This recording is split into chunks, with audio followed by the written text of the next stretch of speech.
السلام علیکم ورحمۃ اللہ وبرکاتہ نحمدہ ونصلی علی رسولہ الکریم اما بعد اعوذ باللہ من الشیطان الرجیم بسم اللہ الرحمن الرحیم رب اشرح لی صدری ویسر لی امری واحلل عقدۃ من لسانی یفقہوا قولی آمین یا رب العالمین۔ سورہ آل عمران کی ابتدا کرتے ہیں۔ اس کی ابتدا بھی اسی طرح سے ہے جیسا کہ سورہ بقرہ کی ہوئی تھی۔ میں نے آپ کو بتایا تھا نا کہ جو مماثلت والی باتیں ہیں ان میں سے ایک یہ بھی ہے کہ اس کی بھی ابتدا ان حروف مقطعات سے ہوتی ہے، الف لام میم۔ اور میں نے آپ کو سورہ بقرہ کے وقت بھی بتایا تھا، اور اب جو نئے لوگ ہیں ان کی وجہ سے دوبارہ سے ریپیٹ کروں کہ یہ حروف مقطعات کہلاتے ہیں اور الگ الگ پڑھے جاتے ہیں، یعنی اس کو علم نہیں پڑھ سکتے آپ، بلکہ الگ الگ الف لام میم تینوں کو الگ الگ پڑھیں گے۔ اسی طرح آگے بھی اور جہاں کہیں بھی یہ حروف مقطعات آئیں گے، جیسے کہ ہم یاسین کے شروع میں پڑھتے ہیں تو ہم اس کو یاسین پڑھیں گے، ٹھیک ہے؟ اس طرح سے ان کو پڑھنا ہی صحیح طریقہ ہے۔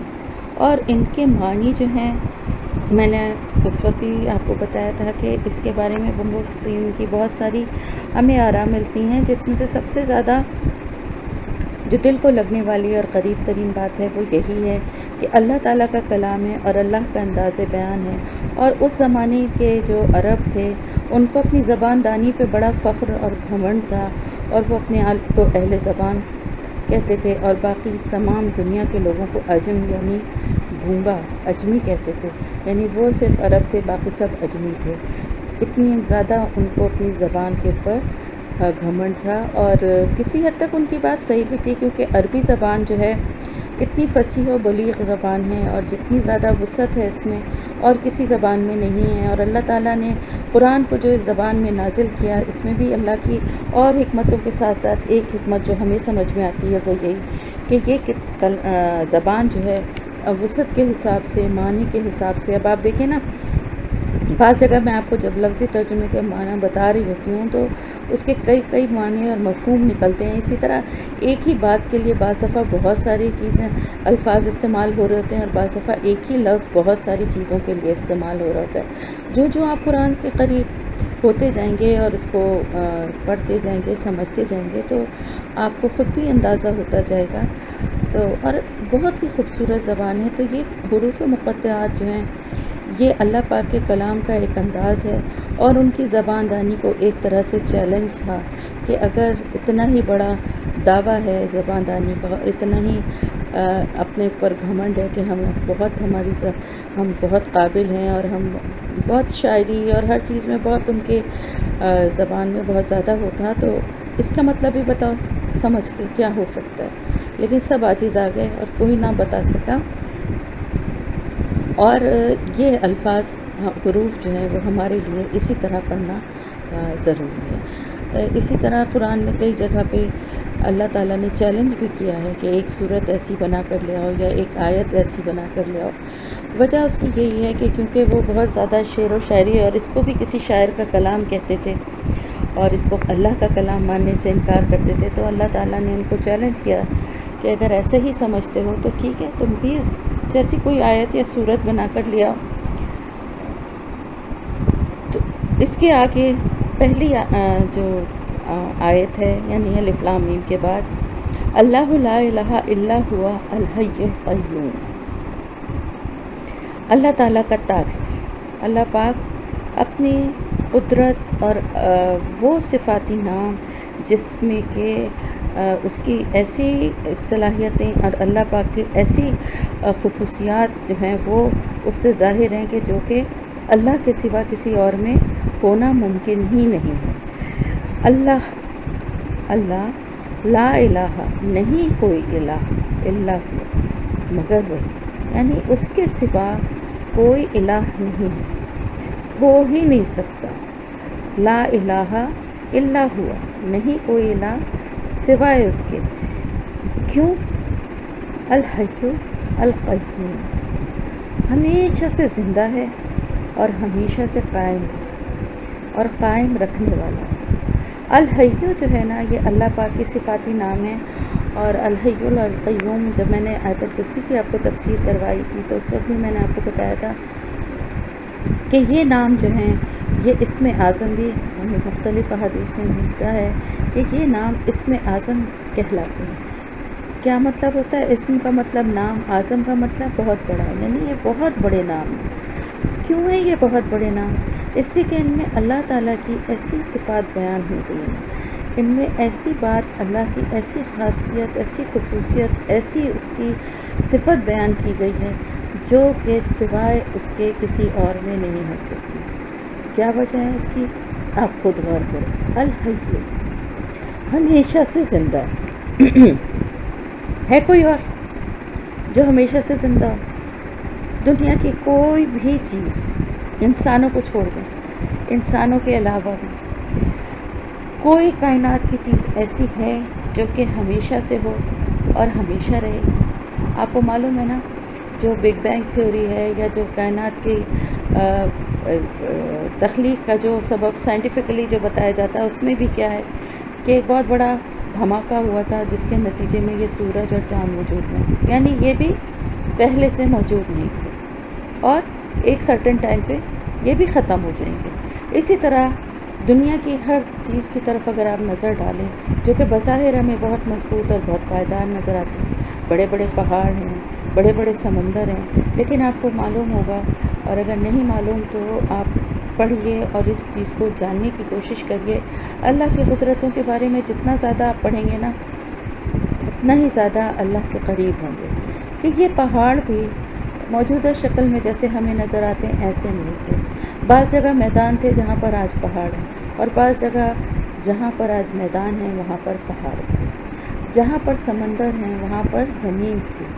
پانی سمندر کا بڑھتا جا رہا ہے اور زمین کے حصے کو زیادہ کور کرتا چلا جا رہا ہے۔ تو کوئی بھی چیز ایسی نہیں ہے کہ جس کے لیے یہ کہا جا سکے کہ یہ ہمیشہ سے تھی۔ ہر چیز جو ہے زمین کے بننے کے بعد ہی ظاہر ہے زمین پہ یہ ساری چیزیں وجود میں آئیں، تو ہمیشہ سے تو نہیں ہوئی، اور ایک سرٹن ٹائم کے بعد ان سب کو زوال ہے، یہ سب کچھ ختم ہونے والا ہے۔ زمین بھی جو ہے وہ بھی ختم ہو جائے گی، اس میں رہنے والے بھی ختم ہو جائیں گے، اور یہاں کے پہاڑ اور سمندر، اور ہمیں آگے ہم انشاءاللہ تعالیٰ جب ان صورتوں تک پہنچیں گے، خاص طور سے 30ویں پارے کی جو صورتیں ہیں ان میں قیامت کے اور آخرت کے بہت اچھی منظر کشی ہے ان صورتوں میں، اور بہت اگر اس سپارے کو 30ویں بہت زیادہ اگر غور سے اور سمجھ کے پڑھیں تو واقعی دل کانپ جاتا ہے کہ کس طرح سے اس دن پہاڑ ڈول کے گالوں کی طرح اڑیں گے اور سمندر جو ہیں وہ کس طرح سے بھڑکیں گے۔ جب ہم انشاءاللہ وہاں تک پہنچیں گے تو پھر میں اس کی تفصیل آپ کو بتاؤں گی، اور باقی وہ بھی بہت اس میں بھی ایسی حکمت کی باتیں ہیں کہ ہم جب پڑھیں گے تو ہمیں اندازہ ہوتا ہے کہ ہم نے کبھی اس طرح غور ہی نہیں کیا تھا۔ سچی بات ہے، ہم قرآن کو پڑھتے تو ہیں، ترجمہ بھی پڑھتے ہیں، اور بہت سارے لوگ ایسے ہیں یقیناً ہمارے گروپ میں بھی ہیں کہ جو ماشاءاللہ سے تفسیر بھی بہت پڑھتے ہیں، تفسیر سے پڑھ کے سمجھنے کی کوشش بھی کرتے ہیں، لیکن قرآن کا علم ایک ایسا علم ہے، بلکہ ہر علم ایسا علم ہے کہ جس کے لیے کسی استاد کی ضرورت جو ہے وہ بہت ضروری ہوتی ہے۔ چاہے آپ کچھ بھی پڑھنا چاہیں، کچھ بھی سیکھنا چاہیں، ایک استاد کی جو ضرورت ہے وہ آپ کی ہمیشہ رہتی ہے، اور جس طرح سے آپ کو استاد سے سن کے اور سمجھ میں بات آتی ہے اس طرح بعض دفعہ پڑھ کے بھی نہیں آتی۔ تو بہرحال یہاں پر بتانے کا میں جو چاہ رہی ہوں وہ یہ ہے کہ اللہ کی یہ ایسی صفت ہے الحی، کہ وہ ہمیشہ سے زندہ ہے اور وہ ہمیشہ ہی زندہ رہے گا، یعنی جب سب کچھ ختم اور سب کچھ تباہ ہو جائے گا، ساری دنیا، ساری کائنات، سب کچھ فنا ہو جائے گی، یہاں تک کہ فرشتے بھی ختم ہو جائیں گے، اور ایسا وقت بھی ہوگا کہ جب کوئی آواز نہیں ہوگی رحمان کی آواز کے علاوہ، اور کوئی ذات باقی نہیں رہے گی رحمان کی ذات کے علاوہ۔ تو وہ ایک وقت ہوگا، اور پھر اللہ کے حکم سے سب دوبارہ زندہ ہوں گے، اور پھر میدان حشر میں جو بھی ہوگا فیصلہ وہ ہوگا۔ تو وہ وقت جو ہے نا، اس وقت کچھ بھی نہیں باقی رہے گا سوائے اللہ کے، جو کہ ہمیشہ سے ہے اور ہمیشہ رہے گا۔ اس کی ہمیشگی کیا ہے، اس کی کیا شکل ہے، کس طرح سے ہے، کہاں ہے، یہ ساری باتیں جو ہیں ہمارے غور کرنے کے لیے نہیں، ہمارے لیے صرف اس بات کا ماننا، اس پہ ایمان رکھنا کہ اللہ تعالیٰ کی ذات ایسی ذات ہے کہ جو ہمیشہ سے زندہ ہے اور ہمیشہ زندہ رہے گی۔ اور الحیّ کا صرف یہی مطلب نہیں ہے کہ وہ ہمیشہ زندہ رہے گا، بلکہ الحیّ کا مطلب ہے کہ وہ زندگی دیتا ہے۔ جو بھی ہمیں حیات نظر آ رہی ہے دنیا میں، جس شکل میں بھی ہے، چاہے وہ انسانی شکل میں ہو یا وہ جانور ہوں یا وہ نباتات ہوں یا وہ کوئی اور سمندری مخلوق، کسی بھی طرح کی مخلوق ہے، یا جو کچھ بھی ہے، پہاڑ، پتھر، درخت، یہ ساری چیزوں کو زندگی دینے والی ذات صرف اللہ کی ہے۔ اللہ پاک کی ذات ہے جس نے سب کو زندہ کیا، اور اللہ پاک کی ذات ہے جو اپنے وقت آنے پر ان سب کی جانوں کو واپس لینے کا اختیار بھی رکھتی ہے، کیونکہ جان دی ہوئی اسی کی تھی۔ حق تو یہ ہے کہ حق ادا نہ ہو والی بات ہے نا، کہ اللہ نے تو دیے ہیں نا۔ ہم بہت روتے ہیں، واویلا کرتے ہیں اپنے پیاروں کے جانے کا، کسی کے اس دنیا سے جانے کا، لیکن ہمارے دل کو یہ بات پھر تقویت دیتی ہے کہ دیا بھی تو اس اللہ نے ہی تھا نا، اور جو دنیا سے گیا ہے وہ اللہ ہی کے پاس گیا ہے جہاں سے وہ آیا تھا، اور ہمیں بھی اسی کے پاس جانا ہے۔ تو یہ بات دل کو بہت تقویت بھی دیتی ہے۔ تو اللہ کی ذات ہے جو ہمیشہ سے نہ صرف یہ کہ زندہ ہے اور زندہ رہے گی، بلکہ زندگی دینے والی بھی وہی ذات ہے۔ پھر القیوم، قائم رہنے والی، قائم رکھنے والی، یعنی وہ ایسی ذات ہے جس کی وجہ سے اس کائنات کا پورا نظام قائم ہے۔ جو کچھ بھی ہمیں ایک سسٹم، ایک نظام حیات نظر آتا ہے، چاہے وہ کسی بھی طرح کا ہو، چاہے وہ دن رات کا بدلنا ہو، چاہے موسموں کا آنا جانا ہو، چاہے دنوں کا آگے بڑھنا ہو، یا اور بھی کوئی بھی معاملہ ہو، جو کچھ بھی دنیا میں ہمیں نظام نظر آ رہا ہے، جو کچھ بھی ہمیں دنیا میں اپنی اپنی جگہ پہ چیزیں نظر آ رہی ہیں، ان کو قائم رکھنے والی ذات اللہ کی، یعنی نہ صرف یہ کہ وہ قائم ہے، قائم کیا ہے؟ اپنی جگہ پہ مضبوطی سے، وہ نہ صرف یہ کہ وہ موجود ہے، بلکہ یہ کہ اس کی موجودگی کی وجہ سے اس کائنات کا پورا نظام جو ہے وہ چل رہا ہے، اور اس کا قیام جو ہے، اس نظام کا، یہ جو کچھ بھی ہم دیکھتے ہیں، ہمیں تو بہت معمولی سی بات لگتی ہے نا کہ ہم صبح اٹھتے ہیں اور صبح ہوتی ہے، ہمیں کوئی حیرت نہیں ہوتی کہ سورج کیسے نکلا ہے، ہمیں کوئی حیرت نہیں ہوتی کہ ہوا کیسے چل رہی ہے، ہمیں کوئی حیرت نہیں ہوتی کہ پرندوں کی ہمیں آوازیں کیسے آ رہی ہیں، ان کو کون جگاتا ہے، ان کو کون سلاتا ہے۔ یہ ساری باتیں، یہ ساری چیزیں، یہ سارے معاملات اگر غور کریں تو بہت زیادہ حیران کرنے والے ہیں کہ اپنے اپنے مخصوص وقت پہ کس طرح سے دن رات بدل جاتے ہیں، ہوائیں موسم کے ساتھ ساتھ کیسے بدل جاتی ہیں، کس طرح بادل آتے ہیں، کس طرح پہاڑ اپنی جگہوں پہ قائم ہیں، کس طرح ان پر برف جمتی ہے اور کس طرح پگھلتی ہے، اور کس طرح بارش ہوتی ہے، کس طرح فصلیں تیار ہوتی ہیں۔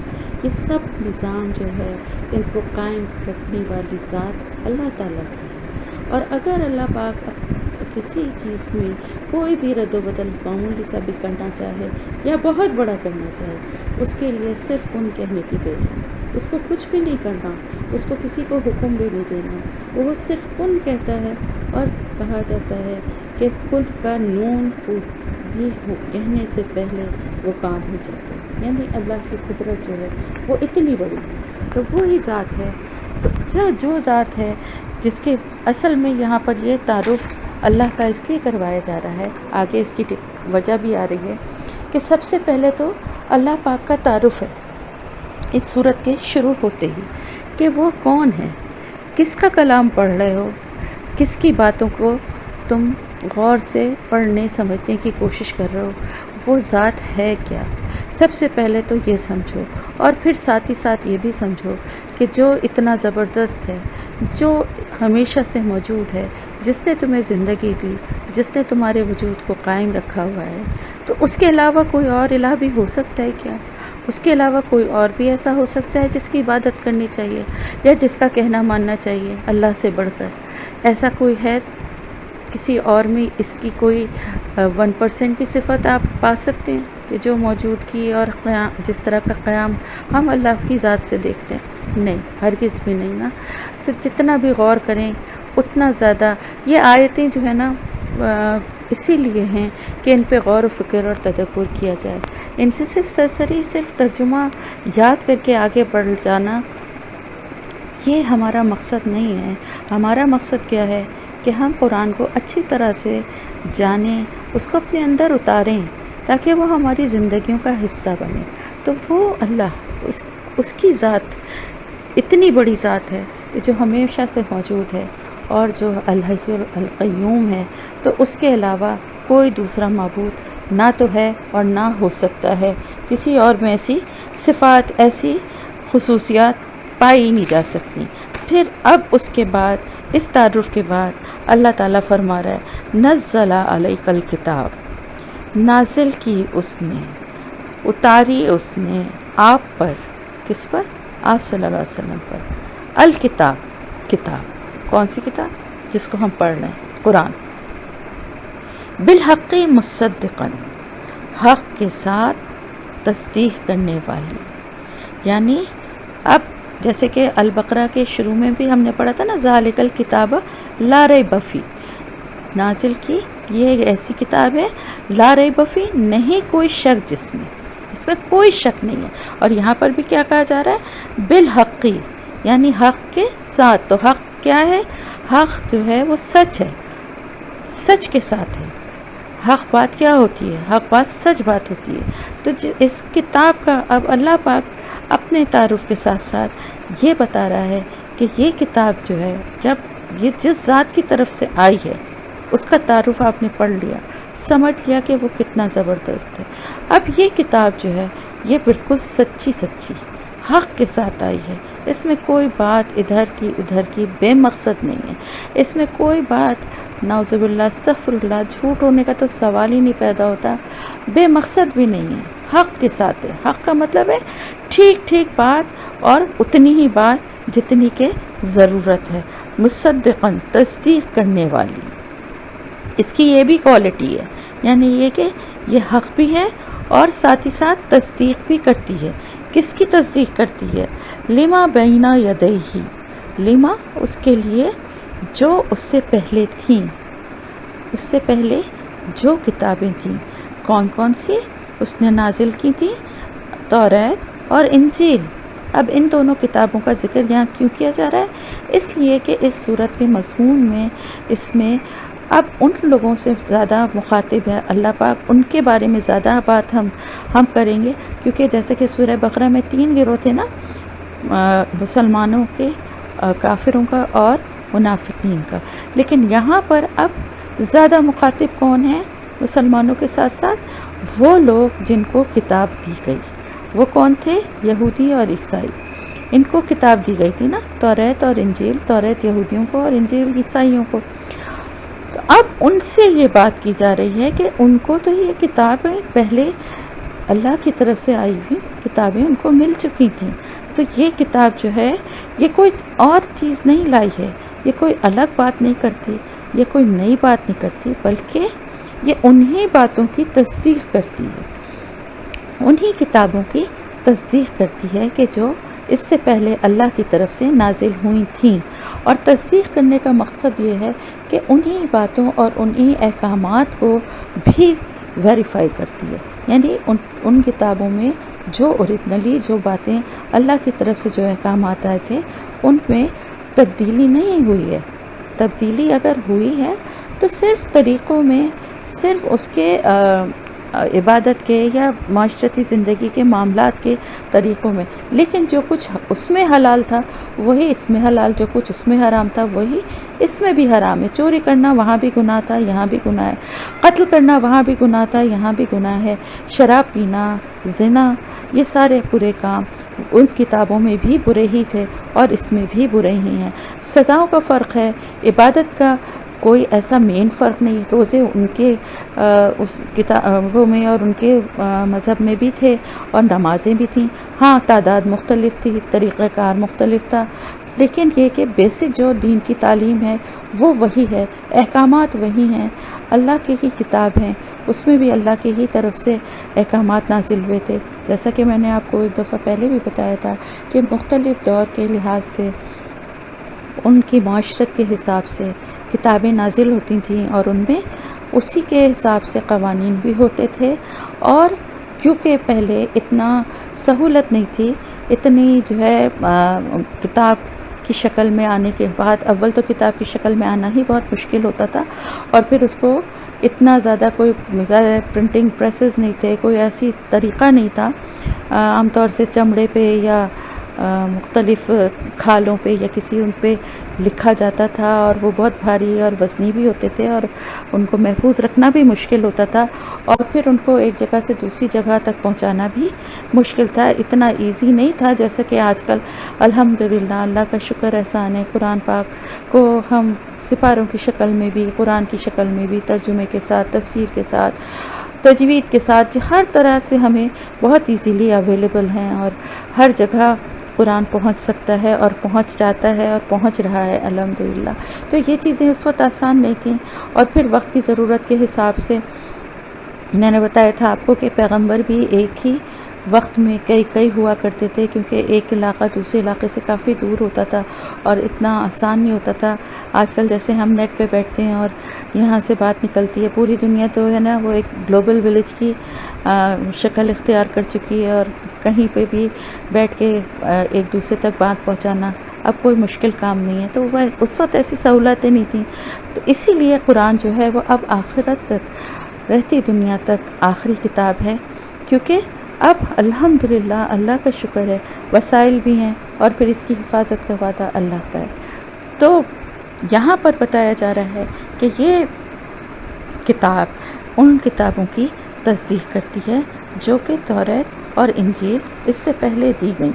توریت اور انجیل جو ہیں، ایکچولی توریت جو ہے، میں نے آپ کو پہلے بھی بتایا تھا، اب تھوڑا ڈیٹیل میں بتاتی ہوں کہ جب حضرت موسیٰ علیہ السلام جاتے تھے کوہ طور پہ، تو وہاں پر اللہ تعالیٰ نے ان کو جب 30 دن کے لیے بلایا تھا، اور پھر 10 دن اس میں بڑھا دیے تھے، جو 40 دن ہو گئے تھے، جس میں ان کے پیچھے ان کی قوم نے بچڑے کی پوجا شروع کر دی تھی. اس واقعے کا ذکر جب میں پڑھ چکے ہیں ہم، ابھی اس کی اور بھی تفصیل آئے گی تو میں اور ڈیٹیل آپ کو بتاؤں. تو وہاں پر تختیوں کی شکل میں یہ حضرت موسیٰ علیہ السلام کو دیا گیا تھا توریت کی 10 آیات، 10 کمانڈمنٹس کے نام سے جو کہ مشہور ہیں، جو کہ شریعت کے اصل قوانین تھے.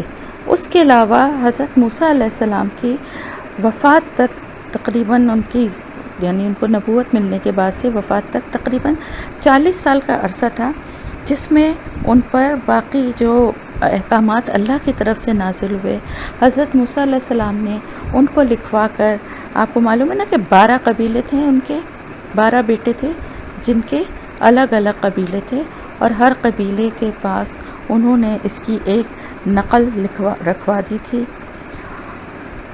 اور اس کتاب کا نام توریت رکھا تھا. اور یہ کتاب ایک مستقل یعنی مکمل کتاب کی شکل میں تھی، اور بیت المقدس کی پہلی تباہی کے وقت تک محفوظ تھی. کب ہوئی تھی پہلی تباہی؟ یہ ڈیٹیل میں انشاءاللہ جب ابھی آگے ہم وہاں پہنچیں گے، جہاں پہ ان کا ذکر دوبارہ سے آئے گا، تو میں آپ کو اس کی بھی پوری اسٹوری بتاؤں گی.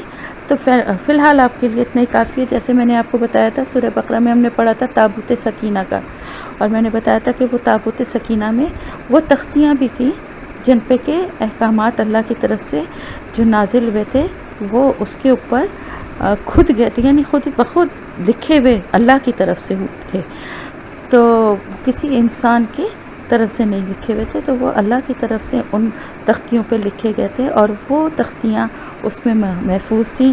لیکن جب یہ گمراہ ہوئے اور انہوں نے اپنی ساری جو بھی شریعت تھی اس کے احکامات کو انہوں نے سے پش ڈال دیا، اور اس میں تحریف اور اس میں اپنے پیغمبروں کی نافرمانی اور تکذیب شروع کی، اور ان کا زوال ہوا، تو وہ بھی ان سے اٹھا لی گئی.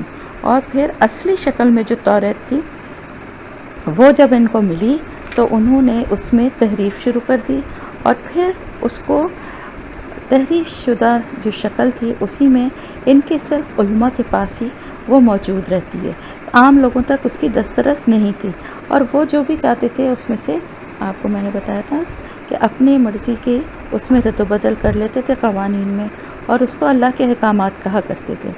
لیکن اگر توریت اور انجیل بھی جو ہے وہ ظاہر ہے محفوظ رکھنے کا، کیونکہ اس وقت اتنا کوئی انتظام نہیں تھا، تو وہ حضرت عیسیٰ علیہ السلام کے بھی اللہ کی طرف سے جو احکامات اور جو کچھ بھی شریعت کے لیے بیسیکلی تو جو شریعت کے احکامات توریت میں تھے انہی کو فالو وہ بھی کرتے تھے، لیکن جو کچھ مزید کچھ اضافہ یا اللہ کی طرف سے جو بھی احکامات آئے تھے ان کو انجیل کی شکل میں محفوظ کر لیا گیا تھا، لیکن اس کو بھی بہت ساری قسموں میں اور بہت سارے اس کے نام رکھ کے ان کو چینج کر دیا گیا، اور یوحنا اور متی، مرقس مختلف وہ تھے جن کی روایات کو بیان کر کے اس انجیل کی مختلف شکلیں اور مختلف ان میں ترامیم کے ساتھ وہ آج بھی موجود ہیں۔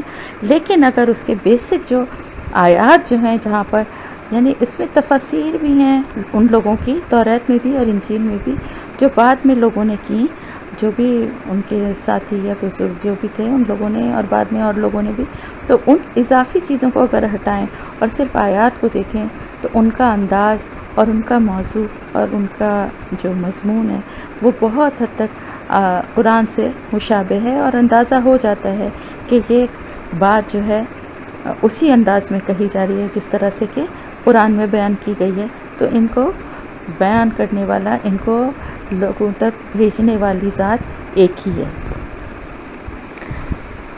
تو یہ تو بات ہو گئی ان کتابوں کی تصدیق کرتی ہے، اور یہ کس لیے بھیجی گئی تھی؟ من قبل ہدی للناس وانزل الفرقان، اس لیے نازل کی گئی تھی توریت اور انجیل اس سے پہلے لوگوں کی ہدایت کے لیے، اور اس نے نازل کیا فرقان۔ فرقان کیا ہے؟ میں نے آپ کو بتایا تھا نا کہ قرآن کا بھی ایک نام ہے فرقان، اور فرقان کا مطلب ہے فرق کرنے والا، حق اور باطل میں، سچ اور جھوٹ میں، کھرے اور کھوٹے میں۔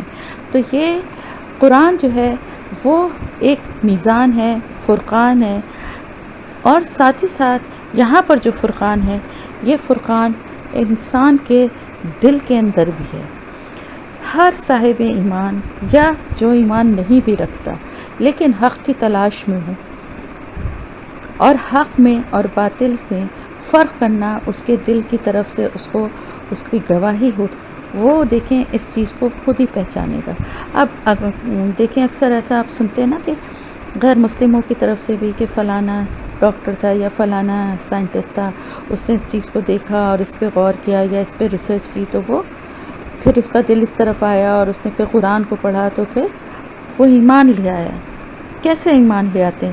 ایسے اکثر لوگ یہ سوال کرتے ہیں، مجھ سے بھی پوچھتے ہیں اور لوگوں سے بھی سوال کرتے ہوں گے کہ کافر جو ہیں ان کا کیا قصور ہے؟ بھئی ہم تو مسلمان گھروں میں پیدا ہوئے ہیں نا، اب ان کی قسمت ہے کہ وہ مسلمان گھروں میں پیدا نہیں ہوئے، اور واقعی یہ بھی ایک ہمارے لیے بہت بڑی بلیسنگ، بہت بڑی رحمت ہے اللہ کی کہ ہمیں مسلمان گھرانوں میں پیدا کیا، کیونکہ پتہ نہیں ہم میں بھی وہ شعور، وہ آگہی تھی حق کو پہچاننے کی کہ نہیں، اور پتہ نہیں ہم بھی اتنا غور فکر کرتے کہ نہ کرتے۔ تو الحمدللہ یہ بہت بڑا اس کا احسان ہے کہ اس نے ایک مسلمان گھرانے میں ہمیں پیدا کیا، لیکن اس کا یہ مطلب نہیں ہے کہ ہمیں اب غور و فکر کرنے کی ضرورت ہی نہیں ہے۔ تو اسی طرح سے وہ کافر جو ہیں ان سے کیوں سوال ہوگا، ان کی کیوں پکڑ ہوگی؟ ایک تو ان کی وجہ سے ہم مسلمانوں کی پکڑ ہوگی، کیونکہ وہ کہیں گے کہ اللہ انہوں نے ہم تک تیرا پیغام پہنچایا ہی نہیں۔ ہر مسلمان کی یہ ذمہ داری ہے، کسی مخصوص گروہ کی، کسی کچھ مخصوص افراد کی ذمہ داری نہیں، بلکہ یہ تمام مسلمانوں کی ذمہ داری ہے۔ اپنی اپنی جگہ ہر مسلمان جو ہے وہ گواہ ہے، اور آپ صلی اللہ علیہ وسلم اس پر گواہ ہیں۔ یہ سب ہم پڑھ چکے ہیں سورہ بقرہ میں۔ دوسری بات یہ کہ ان کافروں کے پاس بھی اللہ نے نظر دی ہے، دماغ دیا ہے، تو دیکھیں، سوچیں، ان نشانیوں کو دیکھ کے ان کا دل اللہ کو تلاش کرنے کا طرف کیوں نہیں راغب ہوتا؟ کیوں نہیں وہ اس وجود کو تلاش کرنے کی کوشش کرتے؟ ایک بات جو عقل و شعور میں سمجھ میں آ رہی ہے کہ اللہ ایک ایسی ذات ہے جو کہ ہمیشہ سے زندہ ہے اور ہمیشہ سے قائم رہنے والا ہے، تو پھر ایک کوئی اور مخلوق، کوئی اور انسان کس طرح سے اللہ کی جگہ لے سکتا ہے، جو کہ دنیاوی طریقوں سے پیدا ہو، جو کہ دنیا کے لوگوں کی طرح عام طرح کی زندگی گزار کے ختم ہو جائے؟ وہ نعوذ باللہ اللہ کس طرح ہو سکتا ہے؟ اللہ کی قدرت کو دیکھتے ہیں، اس کی نشانیوں کو دیکھتے ہیں، صبح شام کو دیکھتے ہیں، سورج چاند کو دیکھتے ہیں، پھر کیسے کہتے ہیں کہ یہ سب کچھ خود بخود بن گیا، یہ سب کچھ خود بخود ہو گیا؟ کبھی خود بخود آپ کے گھر میں آٹا رکھا ہے تو خود بخود آٹا گوندھ کے روٹی پک جائے گی؟ کوئی گوندے گا اور پکائے گا تو پکے گی نا، کوئی کھانا لگائے گا تو کھانا کھائیں گے نا لوگ۔ تو بغیر کچھ کیے تو دنیا میں کچھ بھی نہیں ہوتا، یہ معمولی کام بھی نہیں ہوتے جو روزمرہ کے ہیں۔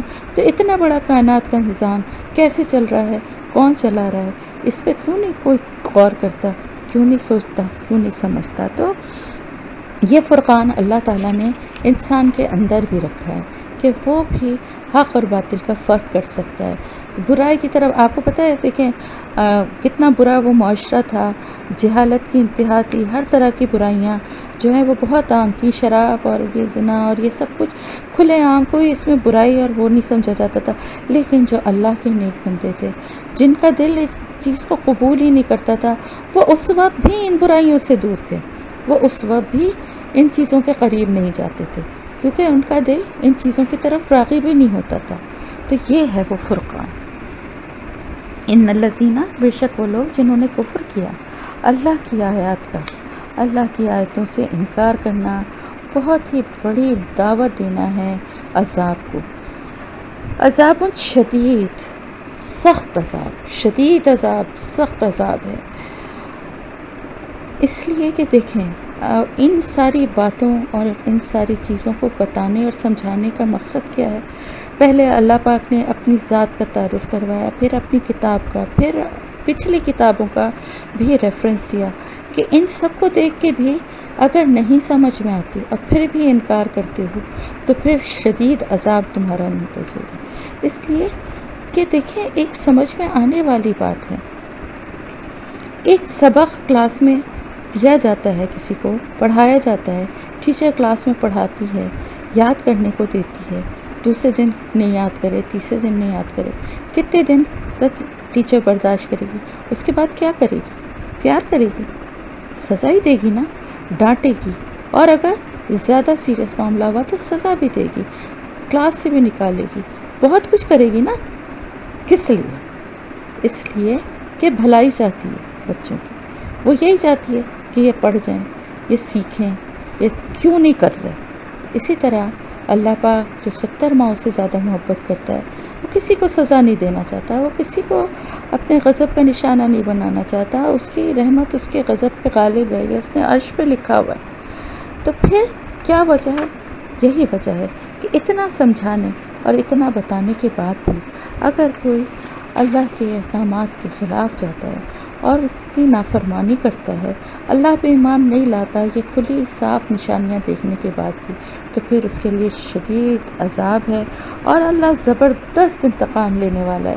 یعنی یہ بھی کوئی نہ سمجھے کہ جو ہم غفور الرحیم کی آڑ بہت ساری باتوں میں لے لیتے ہیں نا، کہ ہم تو نہیں کر رہے ہیں، بس اللہ تو بڑا غفور الرحیم ہے، وہ تو معاف کرنے والا ہے۔ بے شک ہے، لیکن ڈھٹائی اور جان بوجھ کے گناہ کرنا اور صرف یہ کہنا اس پر کہ اللہ تعالیٰ غفور الرحیم ہے، یہ جب اللہ کی ہدایت ہوگی تو ہم بھی صحیح ہو جائیں گے۔ ہدایت مانگنے سے ملتی ہے، ہدایت راستے پہ اللہ کے آنے سے ملتی ہے، تو کوشش کرنا ہمارا کام ہے، اس میں کمی بیشی ہے تو اللہ غفور الرحیم ہے۔ لیکن اگر سراسر انکاری ہے، اگر اس چیز سے منکر ہو جاتا ہے، کفر کرتا ہے، تو پھر وہ اللہ کی رحمت کے دائرے سے باہر ہو گیا، کفر کرنے والا، تو پھر اس کے لیے زبردست اللہ کا انتقام ہے۔ ان اللہ، بے شک اللہ تعالیٰ، لا یخفا، نہیں چھپی ہوئی، علیہ، اس پر، شیئن، کوئی چیز، زمین میں اور نہ آسمان میں۔ پھر ایک بہت بڑی کوالٹی، ایک بہت بڑی صفت اللہ کی بیان کی جا رہی ہے کہ وہ صفت ہے جو کہ اس کے علاوہ اور کسی میں نہیں۔ یعنی آپ دیکھیں یہ ساری صفات ایسی ہیں کہ جو آپ کسی میں تلاش کر ہی نہیں سکتے، کسی میں یہ پائی جاتی ہی نہیں ہے، ہو ہی نہیں سکتی، کہ زمین اور آسمان کی کوئی چیز بھی اس سے چھپی ہوئی نہیں ہے۔ ایسا کوئی دعویٰ کر سکتا ہے؟ کوئی ایسی بات کہہ سکتا ہے؟ بڑے سے بڑے کیمرے ہوں، بڑے سے بڑے ایکس ریز ہوں، بڑی سے بڑی لیزر ریز ہوں، بڑے سے بڑی سائنٹیفک لیٹسٹ ٹیکنالوجی یوز کر لے، اس کے باوجود بھی زمین اور آسمان کی ایک ایک چیز سوائے اللہ تعالیٰ کے کسی پہ ظاہر نہیں ہے۔ تو ہر چیز، یہ بھی ایک ایسی خصوصیت ہے جس سے اللہ کو پہچانا جا سکتا ہے کہ کوئی چیز اس سے چھپی ہوئی نہیں ہے، یہاں تک کہ دلوں کے بھید، دلوں کی باتیں، دماغ کی سوچ، یہ بھی اس کو پتہ ہے۔ یہ تو وہ پرسنل چیزیں ہیں نا جو کسی کو بھی نہیں پتہ ہوتی۔ آپ دوسروں کے سامنے جس طرح دل چاہیں اپنے آپ کو بنا کے پیش کر سکتے ہیں، اور کسی کو، بہت سارے لوگوں کو دھوکہ بھی دے سکتے ہیں اپنی باتوں سے، اپنے انداز سے، اپنی گفتگو سے۔ آپ جیسا دل چاہے وہ کر سکتے ہیں۔ اسی طرح بہت سارے کام، جیسے کہ گناہ کے کام جو ہیں وہ ظاہر پوشیدہ رہ کے ہی کیے جاتے ہیں، چھپ کے ہی کیے جاتے ہیں کہ کسی کو ان کا پتہ نہ چلے۔ مثلا جیسے چوری ہے یا اور بھی کوئی ایسا گناہ کا کام ہے، برا کام ہے، تو وہ ایسی چھپ کے پوشیدہ رہ کے کیا جاتا ہے کہ لوگوں کو اس کا پتہ نہ چل سکے، تو وہ چھپ جاتا ہے لوگوں کی نظر سے۔ لیکن کیا اللہ کی نظر سے بھی چھپ سکتا ہے؟ نہیں۔ اگر کسی کے ذہن میں برائی کرتے ہوئے، گناہ کرتے ہوئے، غلط کام کرتے ہوئے، کسی کو دھوکہ دیتے ہوئے، کسی سے جھوٹ بولتے ہوئے، یا اور کوئی بھی برا کام کرتے ہوئے یہ سوچو آ جائے، تو کیا وہ کرے گا وہ برا کام؟ نہیں کرے گا۔ لیکن یہ سوچ ذہن میں شیطان آنے نہیں دیتا۔ یہ سوچ آپ کے ذہن میں اسی وقت آ سکتی ہے جب آپ قرآن سے، اللہ سے قریب ہوں، جڑے رہیں، بار بار ان باتوں کو پڑھتے رہیں، ان کو اپنے ذہن میں رکھیں گے، تو ہی ایسا ہوگا انشاءاللہ تعالیٰ کہ آپ ان چیزوں سے محفوظ بھی رہیں گے۔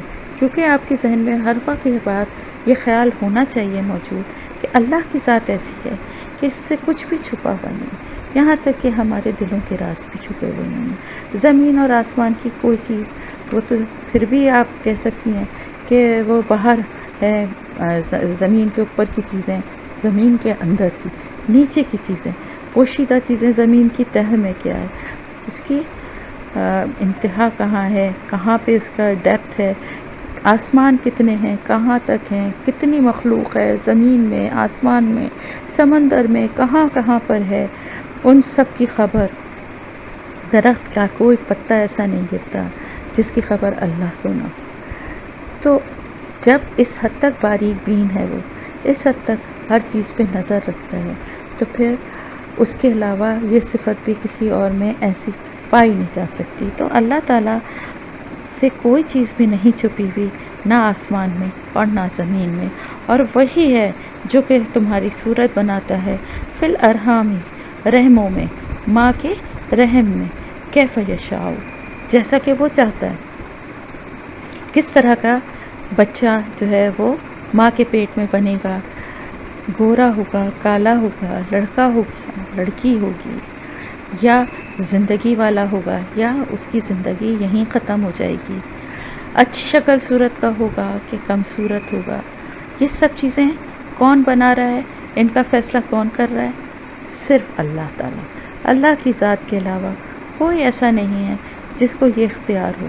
اور ایک اور بہت غور کرنے والی، سوچنے اور سمجھنے والی بات ہے، بچہ جب ماں کے پیٹ میں ڈیولپ ہوتا ہے، جب بنتا ہے، تو وہ لیکوڈ ہوتا ہے، لیکوڈ میں اس کی پرورش ہوتی ہے۔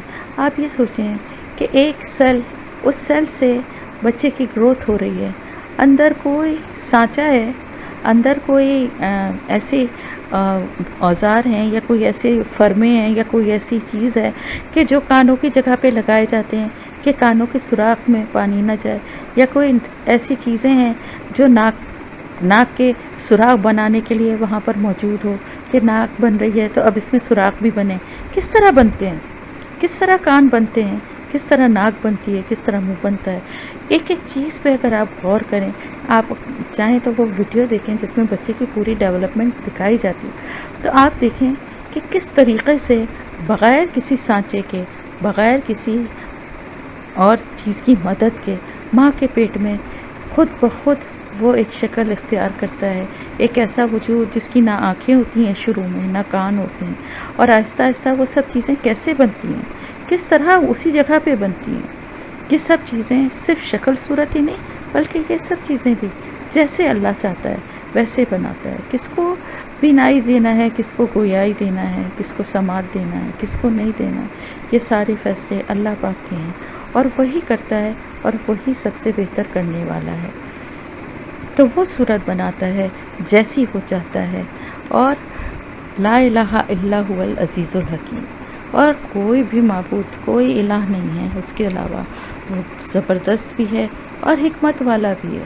یعنی یہ سارے کام کرنے والا، کتنی اس کی زبردست اس کی ذات ہے، اور اس میں کتنی حکمت کے ساتھ وہ بنا رہا ہے کہ اس کی حکمت اس کو ہی پتہ ہے، کہاں پہ بیٹا ہونا ہے، کہاں بیٹی ہونی ہے، کس شکل صورت کا ہونا ہے، کس رنگ کا ہونا ہے، کس طرح کی قسمت ہے، کس طرح کی اس کی گویائی اور سماعت ہے اور بینائی ہے۔ یہ سب فیصلے اللہ کے پاس ہوتے ہیں۔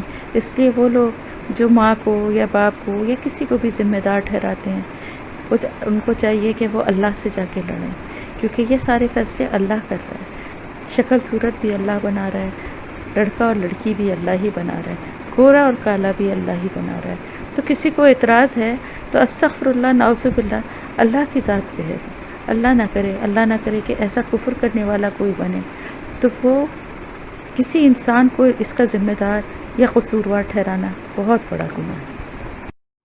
هو الذی انزل علیک الکتاب منہ آیات محکمات ہن ام الکتاب واخر متشابہات، وہی ہے جس نے کہ نازل کی آپ پر کتاب، اس میں آیتیں ہیں محکمات، وہی ہیں کتاب کی اصل، اور دوسری جو ہیں وہ متشابہات۔ اب پھر اس کتاب کی بارے میں بتایا جا رہا ہے اللہ تعالیٰ کی طرف سے کہ یہ کتاب جو کہ اللہ پاک نے حضور اکرم صلی اللہ علیہ وسلم پر نازل فرمائی ہے، اس میں آیات ہیں محکمات۔ محکمات کا مطلب ہے جو کہ پختہ ہیں، یعنی واضح ہیں۔ واضح کا مطلب ہے کہ جو احکامات، اب جیسے نماز کے بارے میں، روزے کے بارے میں، حج کے بارے میں، زکوٰۃ کے بارے میں، یہ وہ آیات ہیں جن میں کلیئر بات ہے، بالکل یعنی واضح میسج ہے، اور اس میں کوئی ایک عام آدمی بھی اگر ان کو پڑھے تو اس کو سمجھنے میں اتنی مشکل نہیں ہوگی۔ ان میں عقائد، عبادات، یہ سب چیزوں کے سے ریلیٹڈ جو آیتیں، یہی اصل اس کتاب کی اصل بنیاد ہے جس کے لیے یہ قرآن نازل ہوا ہے۔ تو یہ اسلام کی طرف اللہ کی دعوت ہے، اللہ کی طرف سے دی گئی دعوت ہے، اور اس میں بنیادی عقائد، عبادت کے طریقے، فرائض اور اسی طرح کی چیزیں جو ہیں وہ کلیئرلی واضح احکامات کے ساتھ بیان کی گئی ہیں، جو کہ کتاب کی اصل ہے۔ متشابہات یعنی وہ آیات جن کے مفہوم میں اشتباہ ہے، یعنی متشابہ ہیں، یعنی یہ کہ جن کے بارے میں ہم کوئی ڈیفینیٹ ہمارے پاس دلیل اور بات نہیں ہے سوائے اللہ اور اس کی کتاب اور اس کے رسول کی بات کی۔ مثلاً اللہ کی ذات، اللہ تعالیٰ کی ذات کیا ہے، کیسی ہے، اس کا وجود، جگہ جگہ ہمیں قرآن میں بھی ہم آگے پڑھیں گے اللہ کا چہرہ یا اللہ کا ہاتھ، تو اس سے کیا مراد ہے؟ ظاہر ہے ہمارے ذہن میں کیا آتا ہے ان باتوں سے، ہر ایک کے ذہن میں کچھ اور آتا ہے نا، کہ کیا اللہ کا ہاتھ، ظاہر ہے ہم انسانوں کی طرح کا ہاتھ تو نہیں ہوگا نا، یا اللہ کا چہرہ کیسا ہوگا، ہمارے ذہن میں تو کچھ بھی نہیں، ہم اس طرف سوچنا بھی خیر نہیں چاہیے، لیکن پھر بھی اگر ذہن جائے گا بھی تو کچھ ڈفرینٹ ہی بات ذہن میں آتی ہے نا۔ اسی طرح جنت ہے، دوزخ ہے، ہمارا ایمان بے شک ہے، لیکن ہم نے ان کو دیکھا تو نہیں ہے نا۔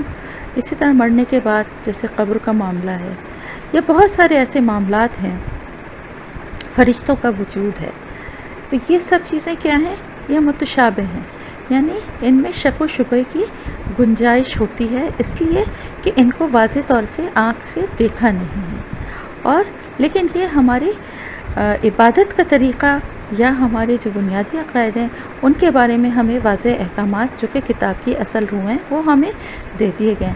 اور یہ معاملات جو ہیں ان میں اس لیے متشابہ ہیں کہ اس میں کوئی ڈیفینٹ بات کوئی کر ہی نہیں سکتا نا۔ ظاہر ہے کسی نے جب دیکھا ہی نہیں ہے ان چیزوں کو، مرنے کے بعد کیا ہوگا، قیامت کے دن کیا ہوگا، میدان حشر میں کیسے جمع ہوں گے، یا پلسرات کی شکل کیا ہوگی، کس طرح کا وہاں پہ کس طرح گزرنا ہوگا، یا جنت اور دوزخ کیسی ہوں گی، ہمیں کیا پتہ ہے؟ ہمارے پاس کیا ہے اس کی نشانی یا اس کی گواہی یا اس کے اوپر؟ ایک تو سب سے بڑی بات اس پہ ایمان لانے کی ہے کہ اللہ نے اور اس کے رسول نے ہمیں جو بتایا ہے، اللہ کا پیغام اللہ کے رسول نے بتایا، اور قرآن کے شروع ہوتے ہی سورہ بقرہ میں ہمیں جو اللہ کی طرف سے جو کتاب کا سبق اور پیغام ملا وہ یہی کہ ہمیں ایمان لانا ہے اللہ پر، اس کے فرشتوں پر، اس کی کتابوں پر، آخرت کے دن پر، ان سب چیزوں پہ ہمارا ایمان۔ تو ہمارا ایمان تو اسی لیے ہے کہ ہم سے اللہ نے یہ بات کہی ہے تو ہمارا ایمان ہے۔ لیکن اگر ویسے ہم سوچیں تو ہمارے پاس کوئی ڈیفینٹ شکل تو نہیں ہے نا ہمارے ذہن میں، لیکن کچھ نہ کچھ شکل بنتی ہی ہے نا۔ جیسے میدان حشر کا جیسے میں سوچتی ہوں تو مجھے لگتا ہے کہ میرے ذہن میں ایک بہت بڑا میدان آتا ہے، اور اس کے ایک سائڈ پہ مجھے بہت بڑی تاریکی والا وہ لگتا ہے، جہاں پہ مجھے لگتا ہے کہ یہاں پہ شاید پلسرات ہوگا۔ یہ میری اپنی امیجنیشن ہے، کیونکہ میرے پاس کوئی واضح وہ نہیں ہے، ہو سکتا ہے آپ کے ذہن میں کچھ اور شکل بنتی ہو۔ اور جنت اور دوزخ کے بارے میں بھی آپ صلی اللہ علیہ وسلم نے معراج سے واپسی پہ جو بیان کیا، جو کچھ بتایا، یا قرآن میں ہمیں جو کچھ ملتا ہے 29ویں اور 30ویں پارے میں خاص طور سے ہمیں جو کچھ جنت کا کے بارے میں پتہ چلتا ہے، مختلف نہروں کے بارے میں پتہ چلتا ہے، اسی طرح دوزخ کی درجے، اس کی وادی، کس طرح کا عذاب اور کس طرح کی سزائیں۔ تو یہ سب چیزیں جو ہیں کیا ہیں؟ متشابہ ہیں۔ یہ اس لیے کہ یہ ہم نے اپنی آنکھوں سے نہیں دیکھی۔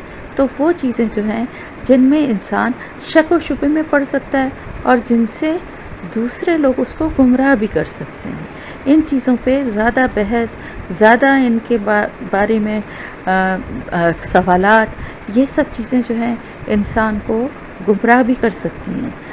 تو یہاں پر اللہ تعالیٰ فرما رہا ہے کہ اللہ تعالیٰ نے جو اصل جو احکامات اور جو معاملات تھے وہ تو واضح اور کلیئر ہیں، اور اس میں کوئی شک و شبہ نہیں ہے، یعنی وہ، لیکن دوسری آیات جو کہ متشابہات ہیں وہ کچھ اس وجہ سے بھی مجھے لگتا ہے، اللہ کی حکمت ویسے تو اللہ ہی جانتا ہے، کہ اس سے بھی لوگوں کے دل کا اور ان کے ایمان کی ایک چیکنگ ہے کہ کون اپنے دل میں اتنا پکا ہے۔ تو فَأَمَّا الَّذِينَ فِي قُلُوبِهِمْ زَيْغٌ، تو پھر وہ لوگ جن کے دلوں میں کجی ہے، ٹیڑھا پن ہے، تو وہ کیا کرتے ہیں؟ وہ اصل معاملات کو چھوڑ کے فَيَتَّبِعُونَ مَا تَشَابَهَ مِنْهُ ابْتِغَاءَ، وہ پیروی کس کی کرتے ہیں؟ ان متشابہات کی، یعنی ان کو اصل باتوں سے مطلب نہیں ہوتا اتنا۔ 5 وقت کی نماز پڑھنا فرض ہے، خشوع و خضوع سے پڑھنا فرض ہے، اسی طرح دنیاوی معاملات میں دھوکہ دہی، جھوٹ، ان چیزوں سے پرہیز کرنا ہے۔ یہ تو کلیئر ڈیفینٹ احکامات ہیں نا، یہ عقائد اور یہ معاشرتی جو معاملات ہیں ان کی تو کلیئر اصول اور قوانین موجود ہیں نا۔ اس کے بجائے وہ کیا کرتے ہیں؟ جن کے دلوں میں ٹیڑھ ہے وہ ان متشابہ باتوں پہ بحث کرتے ہیں اور اس سے لوگوں کو گمراہ کرنے کی کوشش کرتے ہیں کہ تمہارا بڑا ایمان ہے، تم نے دیکھی ہے جنت، تمہیں پتہ ہے؟ نہیں یار، مرنے کے بعد کچھ بھی نہیں ہوگا، اللہ تعالیٰ تو بڑا رحیم و کریم ہے، کوئی سزا وزا نہیں ہے، یہ نہیں ہے۔ یا اور بھی بہت سی ایسی باتیں ہیں۔ مثلا ایک مثال کی بات ہے کہ نماز پڑھنے کھڑے ہوتے ہیں تو مسجدوں میں بھی اس بات پہ جھگڑا ہے کہ ہاتھ کہاں باندھنے ہیں، سینے پہ باندھنے ہیں، نیچے باندھنے ہیں، اوپر باندھنے ہیں، یہ کرنے۔ حالانکہ نماز کو اگر خشوع و خضوع سے صحیح طریقے سے پڑھیں تو اصل تو آپ سے اس کا سوال ہوگا نا۔ باقی چیزوں کو تو اللہ اپنی رحمت سے معاف کرنے والا بھی ہے، اس پہ آپ کی کوئی ایسی پکڑ نہیں ہوگی۔ لیکن ہم کس چیز میں الجھے رہتے ہیں کہ تشہد میں انگلی کیوں ہلاتے ہیں، یہ ایسا کیوں کرتے ہیں، یعنی پورا دھیان جو ہے وہ ایسی باتوں کی طرف لگاتے ہیں جو کہ انسان کو شک و شبے میں ڈالیں، جو کہ اس کو راستے سے ہٹانے والی ہوں۔ تو دین کی طرف لانے والی باتیں جو کہ آپ کے عقیدے اور آپ کی عبادات کو اور بہتر بنائیں، مضبوط کریں، ان چیزوں پہ عمل کرنا چاہیے، اور اس طرح کی باتوں کو جو کہ شک و شبے میں ڈالنے والی ہوں ان پہ اتنی بحث مباحثہ کرنا ہی نہیں چاہیے کہ کیا ہوگا، جنت میں کون جائے گا اور جہنم میں کون جائے گا، اللہ کی ذات کیسی ہے، اور اللہ تعالیٰ نے جب قسمت لکھ دی ہے تو پھر ہمیں کیا کچھ کرنے کی کیا ضرورت ہے، وہ تو لکھا ہوا ہی ہے۔ یہ سب باتیں جو ہیں نا انسان کو دین سے گمراہ کرنے والی باتیں ہیں، اور یہ سب کچھ کون کرتے ہیں؟ یہ سب کچھ وہ کرتے ہیں جو کہ فتنہ پرور ہوتے ہیں، جو کہ فساد کرنا چاہتے ہیں، جو فتنہ پھیلانا چاہتے ہیں، لوگوں کو دین سے ہٹانا چاہتے ہیں، وہی اس کے مطلب اس کی تعویلیں ڈھونڈتے ہیں اور اسی میں الجھے رہتے ہیں، اور اصل بات اور اصل احکامات کو چھوڑ دیتے ہیں، اور انہی کے اوپر اتنی غور و فکر اور اتنا بحث و مباحثہ، اور دوسروں کو بھی کھینچ کے انہی باتوں کی طرف لاتے ہیں۔ حالانکہ ان کا مطلب یا ان کی تعبیر اصل جو بھی ہے وہ سوائے اللہ کے کوئی بھی نہیں جانتا، کوئی جان ہی نہیں سکتا نا۔ دیکھیں یہ سارے معاملات جو ہیں جنت اور جہنم کے، قیامت کے دن کے، قبر کے، یہ سارے معاملات جو ہیں یہ اللہ کے سوا کوئی جان سکتا ہے؟ کسی کو بھی نہیں پتا۔ ہمارا کیا ایمان ہے، ہمارا کیا عقیدہ ہے کہ ہم کو صرف دعا کرنی ہے، ہمیں اپنے لیے بھی کرنی ہے، جو لوگ اس دنیا سے چلے گئے ان کے لیے بھی کرنی ہے، اور جو اس دنیا میں موجود ہیں ہمارے پیارے ان کے لیے بھی کرنی ہے۔ کیا دعا کرنی ہے؟ ایک تو یہ کہ اللہ تعالیٰ دلوں کے ٹیڑھ سے محفوظ رکھے، دوسرا یہ اللہ پاک زندگی میں بھی اور مرنے کے بعد بھی رحمت کا معاملہ فرمائے۔ آگے ایک بہت پیاری دعا آ رہی ہے، ابھی میں آپ کو جب آپ پہنچتے ہیں تو میں اور بھی بتاتی ہوں۔ وَالرَّاسِخُونَ فِی الْعِلْمِ، راسخون کون ہے یہ راسخون؟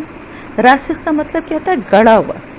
گڑا ہوا مطلب کہ کسی چیز میں، جیسے زمین میں کوئی چیز ٹھوک کے، جیسے کوئی پائپ یا کوئی چیز ہوتی نا، جیسے کھمبا ہے زمین میں اندر تک اس کو گاڑ دیا گیا ہے، یہ وہ لوگ ہیں راسخون، وہ لوگ ہیں، یعنی یہ وہ لوگ ہیں، صرف ایمان والے نہیں اللہ نے کہا، اللہ تعالیٰ نے یہاں فرمایا راسخون، یعنی جو کہ دین پر جمے ہوئے ہیں، جو کہ اللہ کی بات کے آگے کسی بات کو سمجھتے ہی نہیں ہیں، سننا ہی نہیں چاہتے، یہ ہیں راسخون۔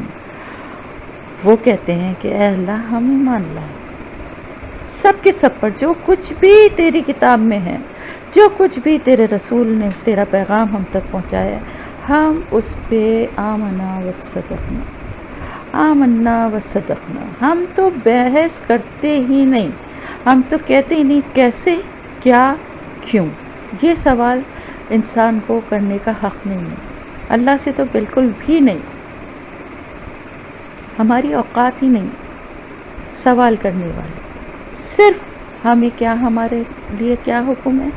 اللہ کے احکامات، چاہے وہ محکمات ہوں یا وہ متشابہات ہوں، ان سب کے سب کو ہم مانتے ہیں، ان پہ ایمان رکھتے ہیں، ان پہ کوئی بحث نہیں کرتے، ان میں کوئی تعویل نہیں ڈھونڈتے، ان پہ کوئی سوال جواب نہیں کرتے۔ یہ ہمارا ایٹیٹیوڈ ہونا چاہیے، اور جن لوگوں کا یہ ایٹیٹیوڈ ہے وہ ہیں راسخون۔ دیکھیں کتنی اللہ نے ان لوگوں کے لیے کتنا اچھا انداز میں ان کو بیان کیا ہے، الگ سے ان کو کہا ہے راسخون، مومنون نہیں کہا کہ ایمان والے، ایمان والے تو سب ہی ہیں، لیکن اس میں سے راسخ کون ہے، راسخ العقیدہ کون ہے، عقیدے پہ جمے ہوئے، ڈٹے ہوئے، اور اس سے ایک انچ آگے پیچھے نہ ہونے والے، وہ لوگ ہیں ایمان والے اصل، جو کہ کہتے ہیں ہم تو ایمان لائیں اللہ تیرے ہر حکم پر، سب کے سب پر، جو کچھ بھی تیرے پاس سے آئے، ہمارے رب جو کچھ بھی تیرے احکامات ہیں اس میں ہم بحث ہی نہیں کرتے، کہ ہم یہ آگے کہتے ہی نہیں ہیں کہ آج کے دور میں نہیں ہو سکتا، کل کے دور میں نہیں ہو سکتا تھا، ایسا پاسبل نہیں ہے۔ جب تیری کتاب میں ہے، جب تو نے بتایا ہے، اور یہ کتاب قیامت تک کے لیے، تو پھر سب کچھ ہو سکتا ہے، ہر دور میں ہو سکتا ہے۔ ساری دنیا جو ہے وہ مذاق اڑاتی تھی، ساری دنیا ان لوگوں کو بیوقوف کہتی تھی جو عبایا پہنتے تھے، جو نقاب پہنتے تھے، اتنی سڑی ہوئی گرمی میں ایسا بھی کیا ہے، اتنی سختی تھوڑی ہے، چہرہ تو کھول لینا چاہیے۔ آج اللہ کی قدرت دیکھیں، ہر ایک اپنا چہرہ ڈھانپ کے گھوم رہا ہے نا، اب دم گھٹ رہے، اب بھی تو لگا رہے نا سب ماسک. تو اللہ چاہے تو وہ جبرن بھی یہ سب کچھ کروا سکتا ہے، لیکن یہ اللہ کی مشیت نہیں ہے. اس سے کہ پھر دنیا بنانے کا مقصد ختم ہو جائے گا. اگر جبر سے کوئی کام کروا لیا گیا تو پھر اس پہ ثواب یا اس پہ گناہ یا اس پہ سزا یا جزا کا فیصلہ کیسے ہوگا؟ اختیار دینے کے بعد ہی تو پھر حساب کتاب ہوگا نا. تو آپ دیکھیں، اس چھوٹی سی بات سے صرف آپ ایک اندازہ لگائیں کہ وہ لوگ جو راسخ العقیدہ تھے وہ کتنے مزے میں اور کتنے آرام میں ہوں گے، کیونکہ انہوں نے تو پہلے ہی مان لیا تھا نا اللہ کے حکم کو. ہماری طرح، آپ کی طرح بحث مباحثہ نہیں کیا تھا، ایسا نہیں اور ویسا نہیں کیا تھا. اللہ تعالیٰ ہمیں بھی راسخ بنائے، دین پہ ایسے ہی پختہ عمل کرنے والا بنائے کہ جو احکام اللہ کی طرف سے آ گئے ہیں ان کو ہمیں ماننا ہے، وہ جس طرح سے آئے ہیں اسی طرح ماننا ہے. آج کے دور اور کل کے دور کی بات ہمیں نہیں کرنی ہے. وما یذکر الا اولو الالباب، مگر یہ نصیحت بھی صرف کون حاصل کرتا ہے؟ یہ نصیحت بھی صرف وہی حاصل کرتے ہیں جن کو اللہ نے عقل دی ہے. عقل مند لوگ جو ہیں، عقل مند وہی ہے جو اللہ کے احکامات کو اطاعت کرتا ہے، اللہ کے احکامات کو ماننے والا ہے، وہی عقل مند ہے. چاہے دنیاوی طور پہ اس کا علم کم ہو، لیکن اگر وہ اللہ کا اطاعت گزار ہے تو وہ عقل مند ہے. اور وہ جتنا بھی پڑھا لکھا اور قابل ہے لیکن اللہ کی اطاعت نہیں کرتا، دین میں تعویلیں ڈھونڈتا ہے، اپنی مطلب کی باتوں پہ جرا اور بحث کرتا ہے، تو وہ اولو الالباب نہیں ہے. ربنا لا تزغ قلوبنا بعد اذ ہدیتنا وہب لنا من لدنک رحمہ انک انت الوہاب. غازی یہ دعا میں نے آپ کو یاد نہیں کروائی، نیکسٹ ویک میں کرواؤں گی انشاءاللہ تعالی. اے ہمارے رب، ہمارے دلوں کو ٹیڑھا نہ کر ہدایت آنے کے بعد، اور ہمیں عطا فرما اپنے پاس سے رحمت، بے شک تو ہی سب سے بڑا عطا کرنے والا ہے. اب اس دعا میں دیکھیں بہت بڑی پیاری اور بہت امپورٹنٹ ہے. سب سے پہلی بات جو مانگی ہے وہ بہت ضروری ہے، اس دعا کو ضرور یاد کریں. ربنا لا تزغ قلوبنا بعد اذ ہدیتنا، ہمارے دلوں کو ٹیڑھا نہ کر ہدایت آنے کے بعد.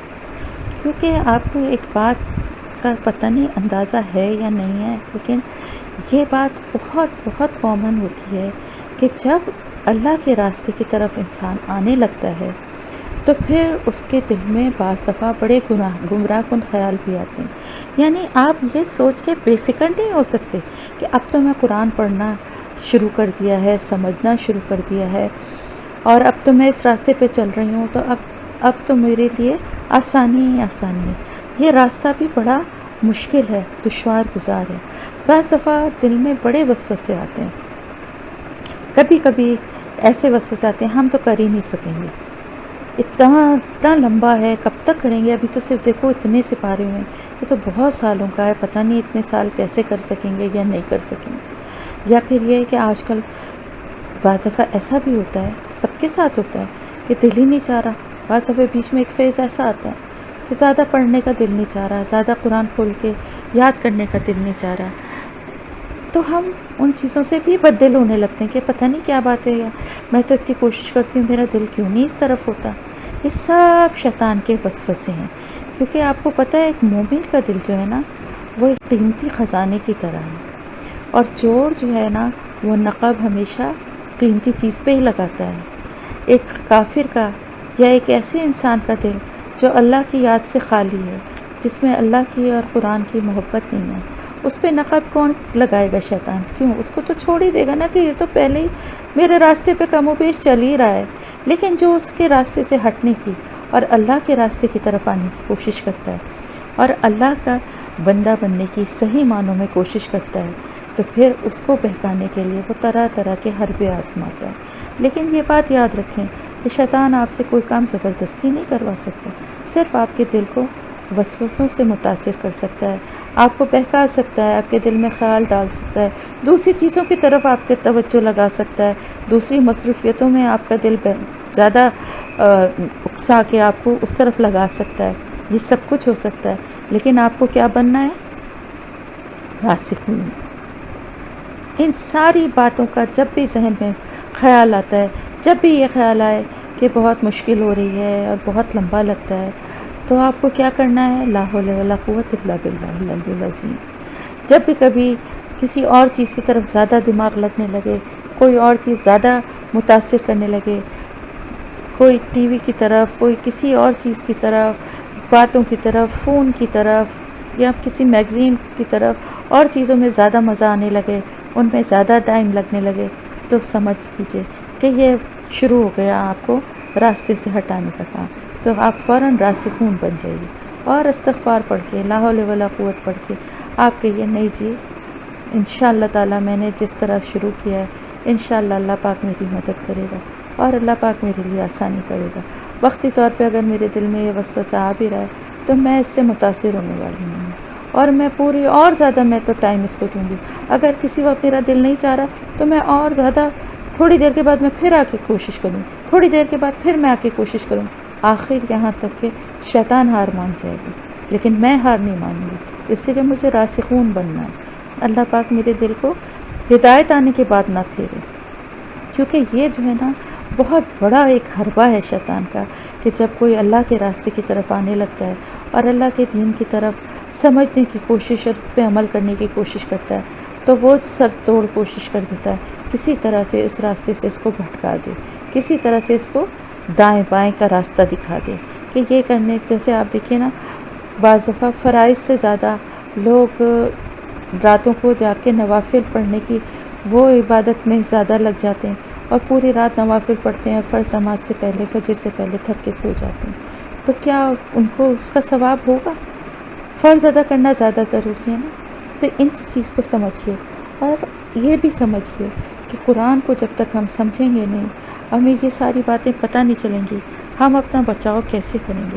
تو اے اللہ، تو ہمارے دل کو ہدایت آنے کے بعد، یعنی ہدایت سے پہلے تو جو کچھ ٹیڑھا پن تھا وہ تو اپنی جگہ تھا، لیکن اب ہدایت آنے کے بعد اللہ تو ہمارے دلوں کو پھیر دے، اپنی طرف پھیر لے، اور ان میں کوئی کجی، کوئی ٹیڑھ نہ آنے دے، اور ہمیں اپنے پاس سے رحمت عطا کر۔ ہمیں اس کی رحمت چاہیے، زندگی میں بھی چاہیے، زندگی کے بعد بھی چاہیے، ہمیں اس کی رحمت کا ہی آسرا ہے، کیونکہ ہمارے اعمال، ہماری نیکیاں، ہمارا کوئی بھی کام اس قابل نہیں ہے کہ جو کہ ہمیں بچا سکے، جو کہ ہمیں اللہ کے سامنے کھڑا ہونے والا بنا سکے، سوائے اللہ کی رحمت کے۔ تو وہ رحمت ہمارے اعمال کی وجہ سے ہمیں نہیں ملے گی، ہمارے اعمال ایسے نہیں ہیں، ہماری کوئی نیکی ایسی نہیں ہے جس کے صلے میں ہم اللہ سے رحمت مانگیں۔ ہم اللہ سے کیا مانگ رہے ہیں؟ اپنے پاس سے دے دے، رحم کھا کے دے دے ہم پر، تو رحمت اپنی ہمیں دے دے، اس لیے کہ ہمارے پاس تو کچھ بھی نہیں ہے جس سے ہم تیری رحمت کا دعویٰ کر سکیں، ہمیں صرف اور صرف تیری رحمت کا ہی آسرا ہے، تجھ سے رحمت مانگتے ہوئے بھی تیری رحمت کا آسرا ہے، تو تو اپنے پاس سے ہمیں رحمت دے، بے شک تو ہی سب سے زیادہ عطا کرنے والا۔ وہاب کہتے ہیں وہ عطا کرنے والا جو کہ بدلے میں کچھ نہیں چاہتا، اور یہ پھر ایک ایسی کوالٹی ہے، دیکھیں آپ، ایسی صفت ہے جو اللہ کے سوا کسی میں بھی نہیں ہے۔ دنیا میں کوئی بھی انسان ایسا نہیں ہے جو کہ ضروریات سے بے نیاز ہو، کچھ نہ کچھ اس کو چاہیے ہی ہوتا ہے، اگر اس شکل میں نہیں چاہیے تو کسی اور شکل میں چاہیے، لیکن ایک اللہ کی ذات ایسی ہے جو صرف عطا کرنے والی ذات ہے، اس کو کسی سے کچھ بھی نہیں چاہیے، اس کو ہماری نہ عبادتیں چاہیے، نہ اس کو ہماری نیکیاں چاہیے، یہ سب تو ہماری ضرورت ہے، اس کو کسی چیز کی ضرورت نہیں ہے، وہ ہر ضرورت سے بے نیاز ہے، وہ صرف عطا کرنے والی ذات ہے۔ تو ایسی ذات جس کو کچھ بھی بدلے میں نہیں چاہیے اور وہ صرف عطا کرنے والی ذات ہے، اسی سے مانگ رہے ہیں کہ اللہ پاک تو ہمارے دلوں کو کسی ٹیڑھ میں، کسی کجی میں مبتلا نہ کر، اور اپنے پاس سے ہمیں رحمت عطا کر، سیدھا راستہ پہ چلنے کی اللہ پاک ہمیں توفیق عطا فرما۔ آمین یا رب العالمین۔ ربنا انک جامع الناس لیوم لا ریب فیہ۔ اے ہمارے رب، بے شک تو ہی ہے، تو ہی جمع کرنے والا ہے لوگوں کو اس دن جس دن کے بارے میں کوئی شک و شبہ نہیں ہے۔ ہمیں کوئی شک و شبہ نہیں ہے نا قیامت کے دن کے بارے میں۔ الحمدللہ ہمارا ایمان پوری طرح سے ہے اس دن پر کہ وہ دن قائم ہونا ہے، اور اس دن حق و باطل کا فیصلہ بھی ہونا ہے، سزا و جزا کا بھی حساب کتاب ہونا ہے۔ تو اللہ تعالیٰ اس دن تو سب کو جمع کرنے والا ہے، جس دن کوئی شک نہیں ہے جس دن کے بارے میں، اور اللہ تعالیٰ تو اپنے وعدے کے خلاف نہیں کرتا۔ تو اللہ سے ہم کیا چاہ رہے ہیں؟ اللہ کی رحمت کا وعدہ۔ اللہ پاک تو ہم سے رحمت کا وعدہ کر لے، دنیا میں بھی اور آخرت میں بھی۔ ایسی رحمت ہمیں عطا فرما کہ جو ہماری نجات کا باعث بن جائے۔ تو بے شک تو اپنے وعدے کے خلاف نہیں کرتا۔ بے شک وہ لوگ جنہوں نے کفر کیا ہرگز کام نہیں آئیں گے، ان کے مال، ان کی اولاد اللہ کے سامنے کچھ بھی، یعنی دنیا میں بھی اور آخرت میں بھی۔ اللہ اپنے گناہوں کے عوض کوئی کچھ بھی دینا چاہے، کتنا بھی مال دینا چاہے، آخرت کا تو خیر آپ سوال ہی کوئی نہیں ہوتا، وہاں تو مال اور دولت اور اولاد سب کچھ بے معنی ہو جائیں گے۔ لیکن دنیا میں جہاں کے مال و دولت کی بھی اہمیت ہے، اولاد کی بھی اہمیت ہے، تو یہاں پر بھی اللہ کے سامنے کسی چیز کی کوئی اہمیت نہیں ہے۔ ہر انسان اپنے عمل کا، اپنے قول و فعل کا خود ذمہ دار اور جواب دہ ہے، اور اس کو بچانے کے لیے نہ دولت کام آ سکتی ہے، نہ اولاد کام آ سکتی ہے۔ اللہ کے سامنے صرف اس کے عمل اور اللہ کی رحمت ہے جو اس کو بچانے والی ہے۔ وَأُولَٰئِکَ اور یہی لوگ ہیں، ہم وقود النار جو کہ آگ کا ایندھن بنیں گے۔ یہ کون لوگ ہیں؟ وہی لوگ جو کہ جنہوں نے کہ کفر کیا، ہرگز ان کے کام نہیں آئیں گے، نہ ان کے مال، نہ ان کی اولاد اللہ کے سامنے۔ یہ کس دن کا وعدہ ہو رہا ہے؟ یہ کس دن کی بات ہو رہی ہے؟ جس دن کہ اللہ سب لوگوں کو جمع کرے گا، قیامت کے دن۔ اور اللہ تعالیٰ اپنے وعدے کے خلاف نہیں کرے گا، یعنی ایک دن ایسا ہونا ہے، اللہ نے کہا ہے تو ایسا ضرور ہوگا، یہ اللہ کا وعدہ ہے۔ تو اللہ اپنے وعدے کے خلاف نہیں کرتا، اور اس دن وہ لوگ جنہوں نے کفر کیا ہے ان کے کام کچھ بھی نہیں آئے گا، کچھ بھی نہیں۔ وہ چاہیں اپنا مال و دولت دینا چاہیں، چاہے اپنے بدلے میں اپنی اولاد کو پیش کرنا چاہیں، کوئی چیز بھی کام نہیں آئے گی۔ یہی لوگ ہیں جو کہ اس دن آگ کا ایندھن بنیں گے۔ یہ بات سورہ بقرہ میں بھی آئی تھی، اور میں نے آپ کو بتایا تھا کہ قیامت کے دن دوزخ میں نہ صرف یہ کہ جو آگ بھڑک رہی ہوگی وہ کہ اللہ کے حکم سے جس طرح بھی بھڑکے گی، اور اس کو مزید بھڑکانے کے لیے انسانوں کو اس میں جھونکا جائے گا جو کہ ایندھن کا کام دیں گے۔ تو یہ لوگ نہ صرف یہ کہ جہنم کا عذاب بھگتیں گے بلکہ جہنم کا ایندھن بنیں گے۔ یعنی ایک چیز تو یہ ہوتی ہے کہ آگ جل رہی ہے اور اس میں خدا نخواستہ کوئی ہاتھ کسی کا چلا گیا یا کوئی اس کے اندر انٹر ہو گیا، لیکن وہ اس کو آگ کے صرف شعلے لگ رہے ہیں نا، لیکن ایک چیز یہ ہے کہ اسی کو ایندھن کے طور پر ڈال کے اور اسی سے آگ، یعنی جیسے لکڑیوں کو ڈال کے آگ دہکائی جاتی ہے اور لکڑیوں کا کیا حال ہوتا ہے نا، تو اس طرح سے استغفر اللہ ان لوگوں کو آگ کی جگہ، آگ میں ایندھن کی جگہ ان انسانوں کو جلایا جائے گا۔ کدابی آل فرعون، جیسا کہ معاملہ فرعون کے آل یا فرعون کے جو آل اولاد تھی ان لوگوں کا تھا، اور وہ لوگ جو کہ ان سے پہلے تھے۔ کذبوا بآیاتنا، جنہوں نے ہماری آیات کو جھٹلایا تھا، یعنی وہ سب لوگ ہیں۔ ان کی مثال ایک فرعون اور اس کی آل اولاد کی دی گئی ہے، اور اس کے ساتھ ساتھ وہ تمام لوگ جنہوں نے کہ اللہ کی آیات کا انکار کیا، تو ان کو اللہ نے پکڑ لیا ان کے گناہوں کی وجہ سے، اور اللہ سخت عذاب دینے والا ہے۔ یعنی یہ تو کوئی سوچے ہی نہ کہ یہ سب کچھ کر کے، بعض دفعہ ایسا لگتا ہے نا کہ اللہ نے ظالموں کی رسی دراز کی ہوتی کہ یہ سب کچھ دنیا میں کر بھی رہے ہیں اور پھر بھی اتنے مزے میں، اتنے عیش اٹھا رہے ہیں، اتنا سب کچھ ہر چیز سے فائدہ بھی اٹھا رہے ہیں، اتنے بڑے بڑے گناہ کرتے ہیں، لوگوں پہ اتنا ظلم کرتے ہیں، لیکن اس کے باوجود دیکھو ان کو تو کوئی سزا نہیں ملتی۔ یہ بات نہیں سوچنی چاہیے، اس لیے کہ وہ تو آگ کا ایندھن ہے۔ کافروں کے لیے تو اللہ تعالیٰ فرما رہا ہے نا کہ وہ تو آگ کا ایندھن ہے۔ جس کسی نے بھی اللہ کی آیات کو جھٹلایا، اللہ کی آیت کا انکار کیا، تو اللہ نے ان کو ان کی گناہوں کی وجہ سے پکڑ لیا۔ آپ دیکھیں چاہے وہ فرعون ہو یا نمرود ہو یا بنی اسرائیل کے لوگ تھے یا اور مختلف، جب کبھی بھی مختلف پیغمبروں کی جو قومیں تھیں، آپ دیکھیں ان کو کس طرح اللہ کے عذاب نے پکڑا تھا۔ اور اللہ کا عذاب بہت سخت ہے، دنیا کا تو یہ عذاب ہے اور آخرت کا بھی بہت شدید عذاب ہے۔ کہہ دیجئے وہ لوگ ان لوگوں سے جنہوں نے کفر کیا، ان قریب تم مغلوب ہو گئے اور تم جہنم کی طرف کھا کے جاؤ گے یا جمع کیے جاؤ گے؟ تحشرون، حشر کہتے ہیں جمع کرنے کو، تو تم وہاں پر جمع کیے جاؤ گے جہنم کی طرف، اور کتنا برا ٹھکانہ ہے، تمہیں اندازہ ہی نہیں ہے کہ وہ کیا جگہ ہے، کس طرح کی آگ ہے، تم دنیاوی آگ سے اس کا تصور بھی نہیں کر سکتے جس کا تم ایندھن بنو گے اور جہاں تم جلائے جاؤ گے۔ یہ ان لوگوں کو کہا جا رہا ہے جو کہ کافر ہیں، جو کہ اللہ کی آیات کا انکار کرنے والے ہیں۔ اور یہ اللہ کی آیات کا انکار کرنے والے لوگ کون ہیں؟ جن کو کتابیں دی گئی تھیں، توریت اور انجیل دی گئی تھی۔ یہ عام کافروں کی بات نہیں ہو رہی ہے، یہ ان لوگوں کی بات ہو رہی ہے جنہوں نے جھٹلایا ہماری آیات کو، کیونکہ مکہ کے لوگ یا مدینے کے جو انصار تھے، ان کے پاس تو اس سے پہلے کوئی پیغمبر آیا ہی نہیں، اور ان کے پاس تو کوئی کتاب موجود ہی نہیں تھی نا، تو وہ تو اگر جھٹلائیں گے تو قرآن کو صرف جھٹلا سکتے تھے نا۔ لیکن اس کے ساتھ ساتھ وہ لوگ جن کو اس سے پہلے کتابیں دی گئیں اور انہوں نے جھٹلایا اور انکار کیا اللہ کے احکامات کا، تو ان کے لیے سخت عذاب ہے۔ اور ایک دن اللہ پاک فرما رہا ہے کہ ان لوگوں سے کہہ دیجیے کہ جس طرح سے تم لوگوں نے انکار کیا، بہت جلد ان قریب ایسا ہوگا کہ تم مغلوب ہو جاؤ گے اور جمع کیے جاؤ گے۔ کس طرف؟ کہاں لے جائے جاؤ گے؟ جہنم میں سب جمع کر دیے جاؤ گے، سب کا ٹھکانہ آخری جہنم ہوگا، اور وہ کتنا برا ٹھکانہ ہے۔ بلا شبہ تمہارے لیے ایک نشانی ہے دو گروہوں میں جو کہ باہم ایک دوسرے کے سامنے ہوئے یا بالمقابل ہوئے۔ ایک گروہ لڑتا تھا اللہ کے راستے میں اور دوسرا کافر تھا، وہ انہیں دکھائی دیتے تھے ان سے اپنی سے دگنے دیکھنے میں۔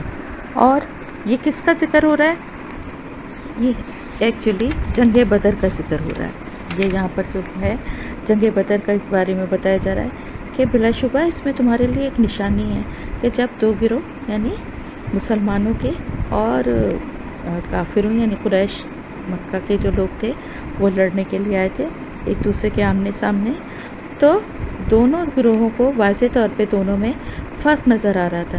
ایک اللہ کے راستے میں لڑنے والے لوگوں کا تھا جو کہ بے سر و سامان ضرور تھے لیکن اللہ پہ توکل اور جذبہ ایمانی سے سرشار تھے، اور دوسرا گروہ کافروں کا تھا جو کہ ساز و سامان سے لیس تھے، ناچ گانا اور شراب کا دور چل رہا تھا اور اس مستی میں چور تھے کہ ہم تو جیتے ہی جیتے ہیں اور اب فتح ہماری ہے۔ ان چند مسلمانوں کو ٹھکانے لگانا کون سا بڑا کام ہے، لیکن اللہ پاک کی فتح اللہ کی طرف سے، جس کو اللہ کی مدد حاصل تھی، ان کی تعداد کو اللہ تعالیٰ نے کافروں کو کیا دکھایا، یعنی 313 جو تھے وہ اپنے سے دگنے دکھائے۔ یہ اللہ تعالیٰ کا ایک بہت بڑا معجزہ اور رحمت تھی کہ وہ لشکر جو تھے وہ کچھ اس طرح کے سے کھڑے تھے ایسے مقام پہ۔ سب سے بڑی بات یہ اللہ پاک نے ان کی نظروں پہ ایسا پردہ ڈالا تھا کہ مسلمانوں کو وہ لشکر، کافروں کا لشکر اپنے سے آدھا نظر آ رہا تھا اور کافروں کو مسلمانوں کا لشکر ان کی تعداد سے دگنا نظر آ رہا تھا، یعنی وہ اپنی آنکھوں سے دیکھ رہے تھے اور ان کو تعداد میں دگنے نظر آ رہے تھے۔ اور پھر دوسری بات یہ کہ ان کو اللہ کی نصرت حاصل تھی، اللہ کی مدد حاصل تھی، اور اللہ تعالیٰ جس کو چاہتا ہے اس کو اپنی مدد دیتا ہے۔ کیوں؟ اور وہ کس کو چاہتا ہے؟ وہی والی بات دوبارہ آ گئی جو ہدایت کے لیے تھی، جو میں نے ہدایت کے لیے آپ کو بتائی تھی کہ جس کو چاہتا ہے اللہ ہدایت دیتا ہے۔ تو کیا کچھ ایسے بھی ہے جن کو اللہ نہیں چاہتا؟ نہیں، ایسی بات نہیں ہے، اللہ تو سب کو ہی چاہتا ہے، لیکن وہ بنے بھی تو ہدایت لینے والے۔ اب یہ لشکر جو مسلمانوں کا تھا، بے سر و سامان تھا لیکن روزے کی حالت میں تھا، اللہ کی عبادت کر رہا تھا، اللہ سے مدد مانگ رہا تھا، اور اللہ کی مدد پھر ان کے لیے آئی۔ اور اس میں ایک بہت بڑی عبرت اور ایک بہت بڑی دیکھنے والوں کے لیے، الابصار، اولی الابصار، دیکھنے والوں کے لیے، بصیرت اور ابصار نظر سے، آنکھوں سے دیکھنے کو کہتے ہیں، تو اس میں ان لوگوں کے لیے ایک بہت بڑی عبرت، ایک بہت بڑا سبق تھا کہ جب اللہ کی فتح، اللہ کی طرف سے فتح کا مسلمانوں کو اذن تھا اور اللہ کی مدد ان کو حاصل تھی، تو بڑے سے بڑا لشکر جو تھا اس سے وہ چند بے سر و سامان مسلمان، جن میں سے سب کے پاس گھوڑے بھی نہیں تھے، سب کے پاس تلواریں بھی نہیں تھیں اور زرہیں بھی نہیں تھیں، ڈھالیں نہیں تھیں، چند لوگوں کے پاس سامان تھا، کسی کے پاس کچھ تھا، کسی کے پاس کچھ تھا، اس حالت میں وہ لڑنے کے لیے میدان میں اترے تھے۔ کس پہ توکل کر کے؟ اپنے اللہ پہ توکل کر کے، اپنے رسول کا ساتھ دینے کے لیے۔ تو پھر سامنے والا لشکر تعداد میں بے شک زیادہ تھا، بہت ساز و سامان سے لیس تھا، گھوڑوں پہ تھے، اونٹوں پہ تھے، اور ان کے پاس زرہیں تھیں، ان کے پاس ڈھالیں تھیں، بہت کچھ تھا، لیکن اللہ کی قدرت سے، اللہ کی مدد سے، اللہ کی نصرت سے کس طرح سے ان کا انجام ہوا اور کس طرح سے ان کی شکست دی مسلمانوں نے، ان مٹھی بھر مسلمانوں نے، یہ ہم سب کو معلوم ہے تاریخ میں۔ تو انشاءاللہ تعالی آگے جو ہے ہم مزید اس کی جہاں جہاں تفصیل آتی جائے گی پڑھیں گے۔ تو یہاں پر آپ کی یہ تفسیر الحمدللہ آیت نمبر 13 تک کمپلیٹ ہوئی۔